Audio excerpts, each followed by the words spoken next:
Morning guys, Dr. Gellert here. It is week 9. It's Tuesday, it's spring 2021. Let's keep talking about the prostate. This is part 2 of that lecture. We talked about it yesterday. So the great paradox. What is the great paradox? Guaranteed questions will be on the test about this. So here's the great paradox. Let me present the great paradox by giving you some facts and seeing if you can see the great paradox. Fact number 1. The levels of prostatic testosterone. Prostatic testosterone. That's the testosterone that actually gets from the blood into the prostate. Increased levels of prostatic testosterone are thought to be a major cause of prostate cell hyperplasia. In other words, a major cause of BPH, benign prostatic hyperplasia. Okay, that's true. That's a fact. Fact number 2. Increased age is directly related to decreased levels of testosterone production by the testes. That's a fact as well. Fact number 3. Increased age is directly related to the development of BPH, benign prostatic hyperplasia. Well, that doesn't make sense, does it? Because as you get old, you lose testosterone. And we just said that BPH, we know that BPH is driven by increased prostatic levels of testosterone. So then how can increased age be directly related to the development of BPH? When BPH is caused by increased testosterone and older men have decreased testosterone. How can that be? That's the great paradox. How do you prove that testosterone is the culprit of BPH? If you castrate a boy for whatever reason, sex change or accident, they never develop BPH. There's lots of studies on that. So we know testosterone is the culprit. And yeah, the great paradox. So if older men have decreased testosterone, why do they have such a high prevalence of BPH? I thought decreased testosterone should equal decreased BPH, right? But remember, the key is prostatic testosterone, right? Not the production, the overall blood serum of testosterone, the testosterone that's actually inside the prostate. So that's the great paradox, and it was around for years. It was finally solved, or looks like it has been solved, by somebody called Gatt and his associates. So to help understand the solution, I haven't talked about the testicular veins. We saw them way back in first and second quarter, probably second quarter, in gross anatomy. But these testicular veins are loaded with valves, just like the valves of the posterior tibial. Just the lower extremities have tons of valves. Remember, there's no motor here. How do you get blood? This is venous blood. How do you get venous blood out of the testes and back into the vena cava for reprocessing? And of course, remember the left testicular vein actually dumps into the right or left renal vein, where the right testicular vein dumps right into the vena cava. Great board question, right? I'm sure you know that, but if you don't, you got to know that. Can't miss those easy softball questions. Yeah, so there's no motor here, so the muscles of the psoas and the when you're walking around and moving, and the beat of the heartbeat during systole, the blood is ratcheted slowly. Diastole, the blood would try to seep down because of gravity, but it's ratcheted slowly out of here, and the valves open during systole and they close during diastole to catch the blood so it doesn't backwash, and it's ratcheted out. And muscle movement helps as well. All right, so that's a fun fact. So testosterone is produced here. Most of it goes right up here and gets into the bloodstream that way. Now, some of you starting to think, oh, I know what happened. So back in 2008, Gatt published a paper, kind of shocked or solved this mystery. It was an award-winning paper, to my understanding.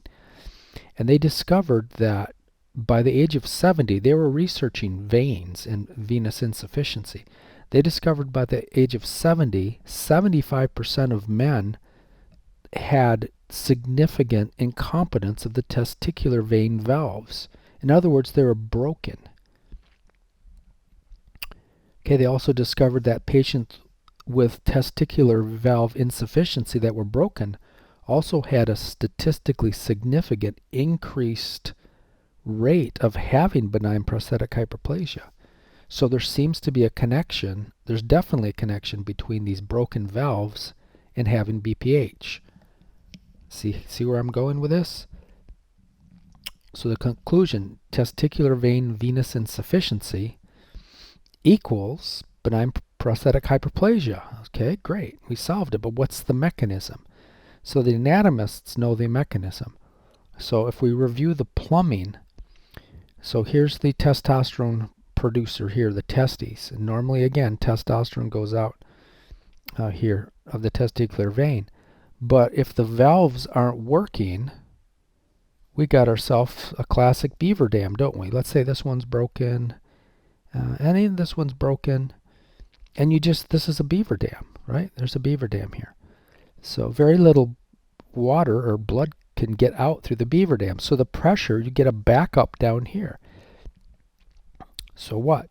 Well, the pressure increases in the testes for one. That actually decreases. That makes another conundrum because that actually decreases the production of testosterone. But there is a backup escape route, kind of a backdoor route. If blood can't get out that way, it can go through this backdoor route here and get into the common iliac vessel and get into the inferior vena cava that way. But this backdoor route also feeds the prostate. So in people with this venous insufficiency of the testicular vein, they're getting way too much blood flow and way too much testosterone into the prostate.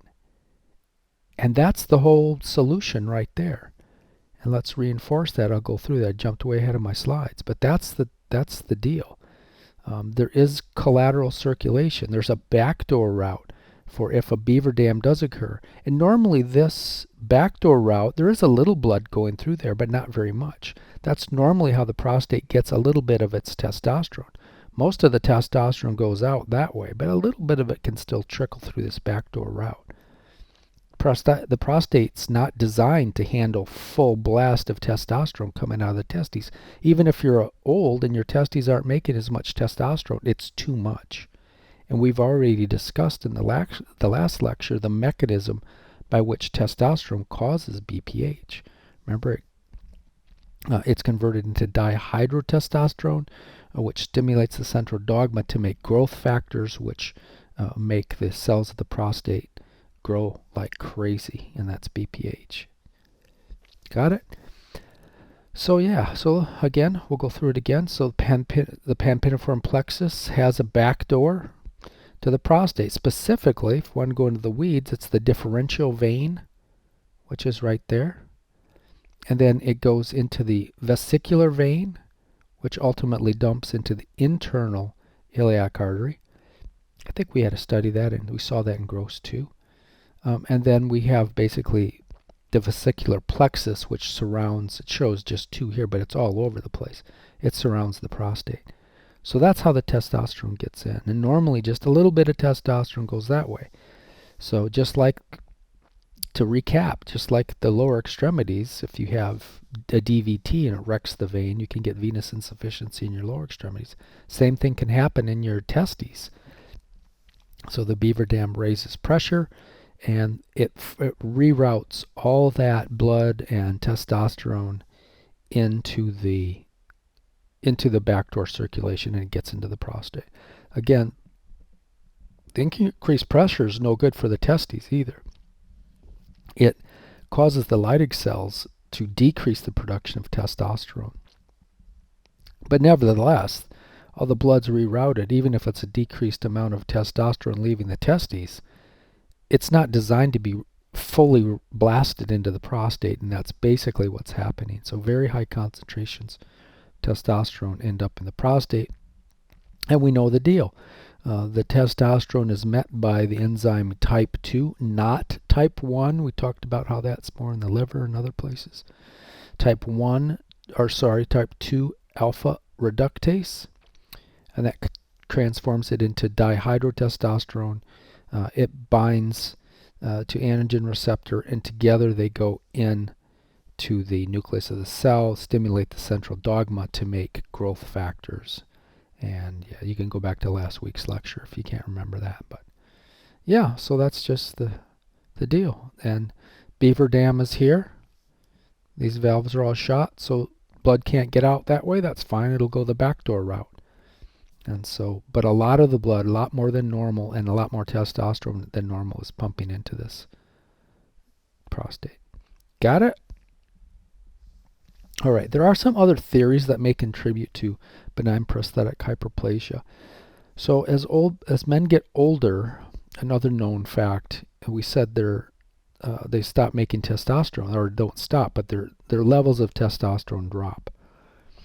Their levels of estrogen, remember males make estrogen, the testes also make estrogen, and so do the epididymis also makes estrogen. That level remains constant. It doesn't rise. But if you take away testosterone, the ratio between estrogen and testosterone, it rises. And yeah, that's not good. Make sure you understand how these ratios work too. I found students are shaky on this. So if you're young, let's say you had 10 molecules of testosterone made when you're young.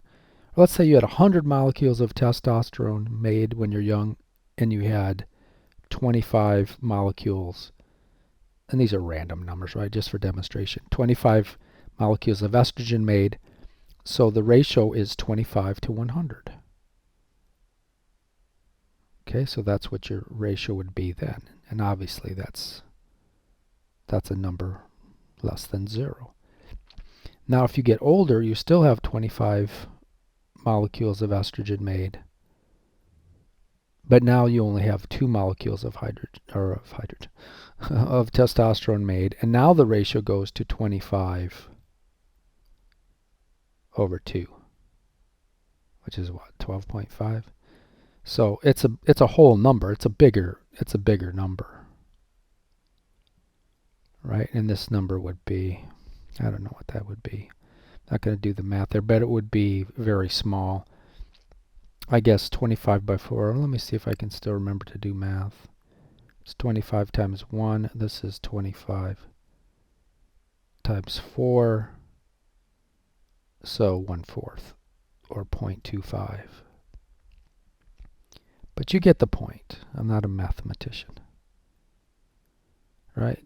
So you can see how the ratio increases. 12.5 is a much bigger ratio than 0.25. See how that works? Because what if I said the testosterone to estrogen ratio? Watch out for that. So make sure you understand how these ratios work. Yeah, so that's the story. Research has demonstrated that chronically increased estrogen to testosterone ratio, it stimulates the synthesis of too much. So I got lost into math. So what is this estrogen theory anyway? So the estrogen to testosterone rises, and so there's more estrogen around, and an elevated estrogen to testosterone ratio, we know, stimulates the synthesis of too much type 2 5-alpha reductase. So older people have too much of this enzyme waiting to get their hands on a testosterone molecule. Normally maybe 80%, and these are random numbers. For example, normally 80% of testosterone that comes into the prostate is turned into a growth factor, and that growth factor causes BPH. Or it doesn't, at that level it doesn't. But in an older person, maybe 199% of all the testosterone that comes in is converted into growth factors, which drive the production of BPH. Makes sense? Yeah, so there's too much. If there's too much type 2,5-alpha ductase around, every molecule of testosterone is going to be converted. Nothing is wasted, which is not the way it usually works. There's not enough. The rate limiting step, you could say, is type 2,5-alpha reductase. And so if you increase that molecule, you're going to increase the formation of DHT, which increases the formation of growth factors that increase the cause too many cells to be formed, as we've already discussed. All right. So there's some other theories. Increased sympathetic tone.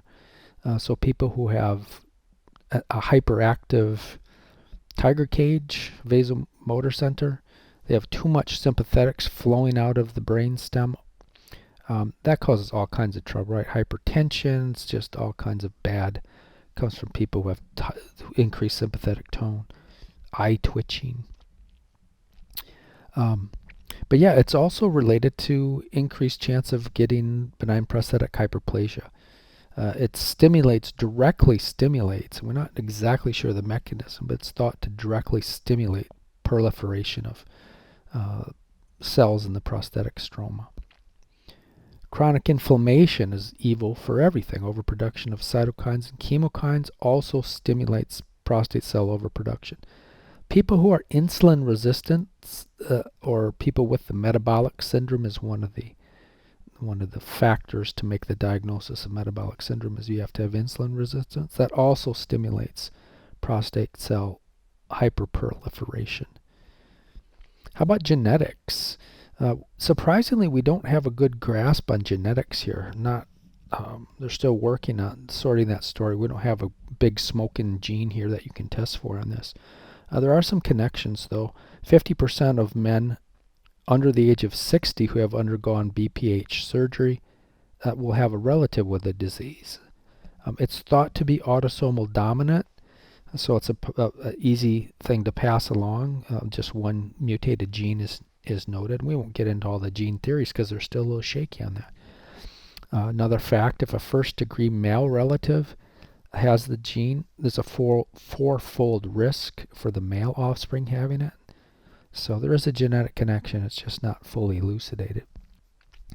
Anything that turns on sympathetics, again, will increase the risk for BPH. Heavy smokers have a higher rate of BPH. People who drink too much coffee, people with caffeine, that turns on sympathetics, they have an increased risk for BPH. People under chronic stress all the time, they have an increased risk for BPH. This is the one I always trick you on, and probably half the class will miss this because probably half the class is not listening to this. But decreased risk with alcohol consumption. Not an increased risk. Alcohol is evil in many ways, but it does reduce stress, and therefore people who consume alcohol do have a decreased risk for BPH. What are the clinical symptoms? Of BPH. Remember BPH, I'll just draw a quick coronal view of the prostate. Here's the prostate. Here's the prostatic urethra, right, going into the penis here. We'll just draw the urethra going into the toilet. There's the toilet to urinate. Guess I'm in drawing mood. This is why I'm not, for sure, not an artist. Okay, there's the toilet. There's the other side of the prostate. There's the bladder. There's the prostatic urethra. We said BPH usually is a problem with overgrowth in the transitional zone. Transitional zone. Let's see. Let's go red, I guess. So that hot dog's the prostatic urethra. So if this transitional zone gets too big, it can crush the prostatic urethra. And then your urine, here's your urine, your bladder, it beaver dams. It can't get through, so the pressure backs up into the bladder. And the bladder, we just put a little kind of a dribble of it going here. So beaver dam, you can't get your urine through here. And yeah, so your bladder, the detrusor muscles of your bladder will contract, and you don't have control over that. You can contract your abdominal muscles to help your bladder, but automatically your detrusor muscles are contracting over and over, trying to force this urine through the beaver dam. And that causes pain sometimes, and burning, and difficulty urinating. Urinating is called micturition. So people have problems with micturition. Or you could say they have dysuria, meaning a painful, discomforting. I mean, it's not like go to the hospital pain, but it's just a nagging, irritating pain, and you hate going to the bathroom because you know you're going to be going through this. And they thought the pain actually comes from the bladder, the detrusor muscles overworking, and maybe lactic acid buildup. But yeah, that's the story. And yeah, so don't wreck your bladder. People who ignore this and don't get this fixed, a certain percentage of them, not a huge percentage, but some of them can wear out their bladder, and then their bladder doesn't work, and then you have to wear a bag, and that's your bladder, and that's no good at all. So this is nothing to mess around with. What are some specific list of symptoms? Hesitancy. Takes a long time to urinate.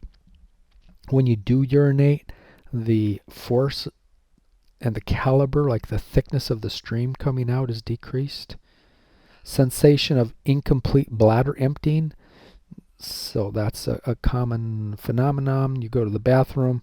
After you finally are done, 10 minutes later you feel like you have to go to the bathroom again. And you can go back there and you can't go to the bathroom, or maybe you do. And that's called double emptying if you do. If you void within 2 hours of the last urination, that's called double emptying, and that's a sign of BPH. Physically straining, crunching down on your abdominal and pelvic muscles to push the urine out, sign of BPH. Dripping, post-void dribbling. So all guys dribble, right? There's a loop. They explain that in anatomy. So after even young people with normal prostates, it's common for guys to have a little bit of leakage. You just can't get that loop of the urethra. You can't get all the urine out. But this is significant, and it can come quite a long time after. So you have some urine coming out of your penis more than usual. Urgency. When you gotta go, you gotta go. You can't hold it very good anymore. Frequent urination. You're getting up, you're urinating all the time because, going back to this one, you can't empty your bladder all the way. And then nocturia is frequent urination at night. You get up more than one time is okay to get up at night. You shouldn't be getting up 2, 3, 4 times at night. There's other symptoms. There's other causes of that as well, but yeah. So you can bet there's a question coming with this, right? This is clinically stuff, a very important stuff that you need. Your patients are going to present with these complaints, and you need to be smart enough to figure out what it is. You can do a prostate exam, which we are doing next week. By the way, mandatory to show up next week. If you don't show up next week, you have to repeat it the next quarter. You can't graduate without getting checked off on the prostate exam. So I'll make that announcement in class too. But what does a prostate feel like? Normally the prostate is fairly difficult to feel. But it should be soft and small. A prostate that is way too big it's still soft. It's like an eraser feeling. So that's the normal. That's how it normally feels. But if it's enlarged and still soft, it's BPH. If it's hard as a rock, or if you feel it's lumpy bumpy, or you feel one lump on it, that's not a good sign. That needs to be biopsied to make sure it's not prostate cancer. If you do feel an enlarged prostate, you should always order a PSA. If you're over 40, you should have a PSA anyway, so you get a baseline for it, whether it's normal or not. But if you feel a lump and bump, you need to do a biopsy and an ultrasound to see what's going on in there. Differential diagnosis is the scary one is cancer. BPH and cancer can both elevate PSA levels. So PSA usually correlates with cancer, but not always. It could be a urethral stenosis from a tumor growing in the bladder maybe, or growing in the urethra. Could be a bladder neck contracture, spasm of the bladder neck, so you can't get urine. The beaver dam is actually not even in your prostate, it's in right before your prostate, it's right in the neck of the bladder. Obstructive bladder stone, kidney stone that's gotten into the bladder and it's plugged one of the urethras up. Urinary tract infection, kind of rare in guys, but that can inflame the urethral walls and cause them to swell and act like a beaver dam. That can act like BHP. Anything that causes a beaver dam in the urethra can act like BPH. Neurogenic bladder, of course, you have to be careful with that. Seen in patients with huge central disc herniations. Diabetes mellitus can do this as well, and stroke and some other things. So neurogenic bladder has to be ruled out. Okay, what about treatment for BPH? Let's get into that. There's 3 strategies. Watchful waiting, medical therapy, meaning medication, and surgical therapy. Let's take a look at these. Watchful waiting. So if your symptoms are just mild and not really that big of a deal, you don't have to take any medication. Just kind of watch it. If you have moderate to severe symptoms, you could manage it that way, but it's not recommended because it might be damaging your bladder, and you definitely don't want to have to wear that bag. So you should probably go to medication.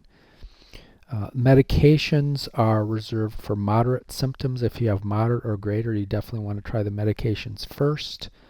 To that end, there are really 3 main types of medication. There's in Europe, this phytotherapy is popular. It's natural, plant-based treatment. It's not well supported by quality research, so I'm not even going to talk about it anymore.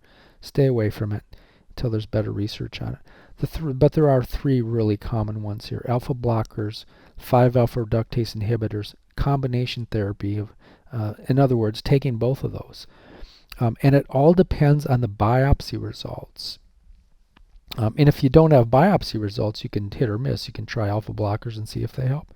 If they don't, you can switch to 5-alpha reductase inhibitors and see if that helps. If that doesn't help, you can use both of them and see if that helps. If that doesn't help, then you're going to go have surgery. That's combination therapy, by the way, both of those. Okay, so how does the histology? Ideally, you should have a histological sample taken of the BHP to see what the nodule is made of. So you can stick a needle into the transitional zone and pull some cells out and look under the microscope and see. Because we said the prostate, there's 3 main tissues that become hypertrophic. And by that I mean too many cells are born and they don't die. They're almost like cancer cells, but they're not cancer cells, but they're immortal and they proliferate. But they stay attached to the basement membrane. They don't wander and get into the bloodstream or anything like that with BPH. So you need to know what these nodules are made of. If the nodules are made up of mainly smooth muscle, then the alpha blocker therapy works great. That's what you should use. If the nodules are composed of epithelial tissue, then the 5-alpha reductase inhibitor therapy works best. And if the nodules are made up of collagen, neither of those are going to work. You're going to have to go to surgery for that. All right, and the surgery, the classic word that you should know is Terp, transurethral resection of the prostate, Terp. Make a note card of that. That's going to be on my test. That's going to be on boards. You have to know. You have to know about this stuff, right? You can't just be adjusting bones. You're a primary healthcare provider. You have to know this stuff. You have to be at a similar level to a primary doc, and they know this stuff. So you need to know this stuff. What is a Terp? It basically is a roto-rooting of the urethra. They stick a tube up there, just like they stick a tube down your toilet and roto-root out the block in your toilet. They roto-root out the block in your prostate. You can also have a complete removal or a partial removal as well. Here's the YouTube video. I'm not going to play it right now, but you can go watch it if you want. This was completely blocked with just hypertrophic cells. I mean, this thing looked like this. It was just, you can barely see Like this was the urethra, this tiny thing here. This was all tissue, collagen tissue. I think this was the histology on this one. And so yeah, so they used this wire and they went in there and basically just burned a new hole. And now, except for this one flap of collagen, the urethra is wide open again. And so it's very, very effective. Trouble is it can grow back with the passage of time and it might have to be repeated. Sometimes some scar tissue can develop as well in some people. And if that doesn't work, it has to be, you have to take it out. But that's a Terp procedure. You can see the kind of a scope is put up. Put up the penis, probably not the greatest feeling in the world, but yeah, and then they do the work right here and they kind of burrow a hole. But you can see the problem with this, right? So what about the internal urethral sphincter, which is under involuntary control? You know, when you're trying to make a baby or when you ejaculate, this sphincter reflex closes, right? So when you ejaculate, your sperm has to go that way. It can't go back into the bladder. But if you wreck that sphincter with this procedure and you ejaculate, a lot of the sperm can end up in the bladder and you can become infertile because of that. That's called retrograde ejaculation, which we should talk about. And there it is. So look at that number. 75% of people end up with retrograde ejaculation. Now, it's not dangerous. It's not, if you don't want kids or you've already had all your kids, it's no big deal. But there are some other complications that might be a big deal. So that's retrograde ejaculation. Semen, the ejaculate, whatever you want to call it, it backwashes into the bladder and then the sperm die there. So you become infertile. You get a dry orgasm. So orgasm isn't, some men report it's not as pleasant anymore because that mass going through the penis goes up into the bladder and you can't feel that. Impotence occurs from nerve damage. About 7% of the time they can hit branches of the pudendal nerve, deep dorsal nerve, branches from the deep dorsal nerve and such. And then incontinence, if they damage the internal and the external sphincter, less than 1% become incontinent and have to wear a bag. If that doesn't work, there are two procedures, and I cut a lot of slides out because we don't want to go into the weeds on this, but there's two prostatectomy surgeries where there's a simple, sometimes called a subtotal, you should know both those AKAs, where they go in basically with that same roto-rooter, but they don't take, not only do they take out the roadblock, they cut the whole transitional zone out. So it's very similar to a Terp, only they take a lot more tissue out. If that doesn't work, they take the entire prostate. Let's see, when did I teach anatomy? It's been probably a year since I've taught the anatomy labs. But we used to have, I don't know if it's still there, we used to have a pelvic section with no prostate. They had a radical prostatectomy. So look for that. Well, I guess you guys are done with your anatomy though. All right, there's some other procedures we're not going to talk about. There's a microwave and a vaporization. By far, these prostatectomies are the more mainstream treatment. We'll talk about prostate cancer more next time. Let's just warm up a little with prostate cancer. It's not a good cancer. Well, it depends though, as we'll see. It's not as deadly as it used to be, but it's still some types of it. You can be dead within 6 months of it. There's some really aggressive types of it.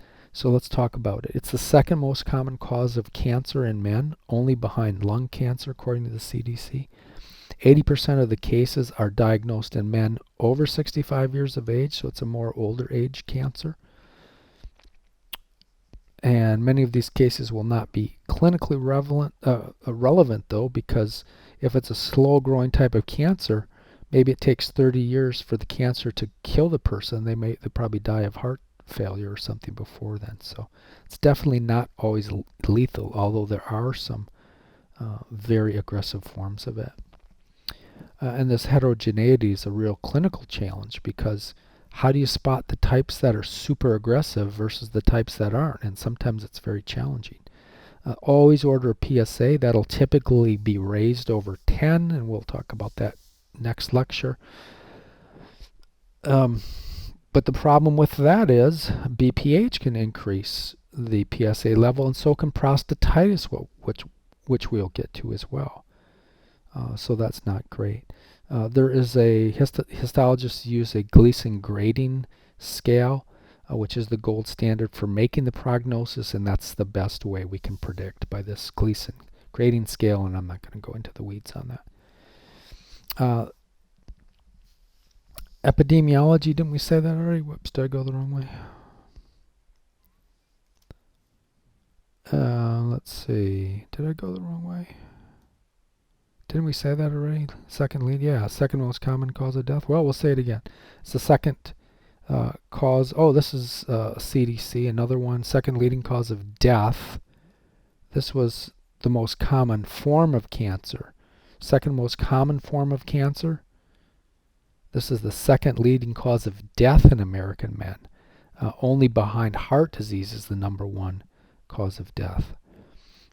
At the time of the diagnosis, about 50% of the cancers metastasized. Let me say that again. That's the problem with this condition. At the time of the diagnosis, about 50% of these cancers have already metastasized. So guys don't like to get their prostate checked. And I'm telling you, I've had many of these things done. You should get this done every year, especially when you get over 40. And it literally takes 15 seconds to have your primary doc check it. It's no big deal. And you want to have a primary care physician who does this all the time. You don't want one who sends you off to the urologist. You don't need a urologist. You just need someone who's done this for a long time and has caught many cancers. And that's the kind of primary doc you should look for.